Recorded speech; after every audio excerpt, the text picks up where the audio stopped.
समर्थ मंगळवारची संध्याकाळ आहे आणि आज गणेशजी आणि हनुमंताचा वार आहे. श्रीरामाचं नाव घेऊन आज संध्याकाळी आपल्याला हनुमंताच्या देवळामध्ये माचीस गुप्तदानात द्यायचं आहे. तेलाचा दिवा लावायचा आहे.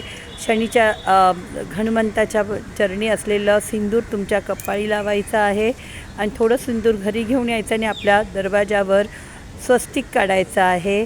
आणि त्याचप्रमाणे आपल्या दारावर तुम्ही रामसुद्धा लिहू शकता आणि स्वस्तिकही काढू शकता, ज्याच्याने तुमच्या दाराचं संरक्षण होईल. म्हणजे तुमच्या एंट्रीला असलेले दोष असतील ते निघून जाण्यास मदत होते आणि आपल्याला घरामध्ये भरभराटी आणि सुख समृद्धी येईल.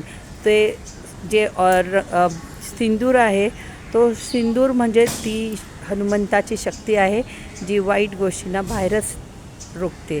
म्हणून न विसरता आज आपल्याला 2026च्या ह्या पहिल्या महिन्यामधील मंगळवारी आपल्याला हे स्वस्तिक काढायचं आहे किंवा राम लिहायचं आहे.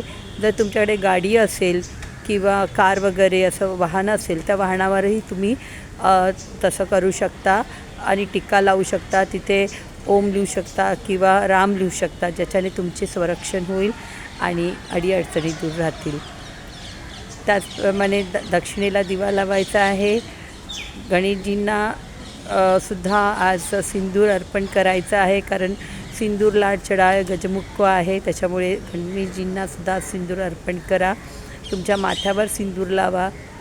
घरातल्या लहान मुलांना वगैरेसुद्धा सिंदूर लावा. अमावस्या आता झाली आहे तर प्रत्येकाने नारळ उतरवलेलंच असेल. जर तुम्ही अमावस्याच्या दिवशी काही गडबडीत असाल, नारळ जर घरावर उतरवलं नसेल तर आज मंगळवार आहे तर तुम्ही एक नारळ तुमच्या घरावर उतरवून बाहेर टाकून द्या किंवा दारात फोडून ठेवून द्या. अशा प्रकारे केले की घराची नजर बाधा दूर होते आणि आपल्या घरात सुख शांती समृद्धी चांगलं आरोग्य येते. श्री स्वामी समर्थ.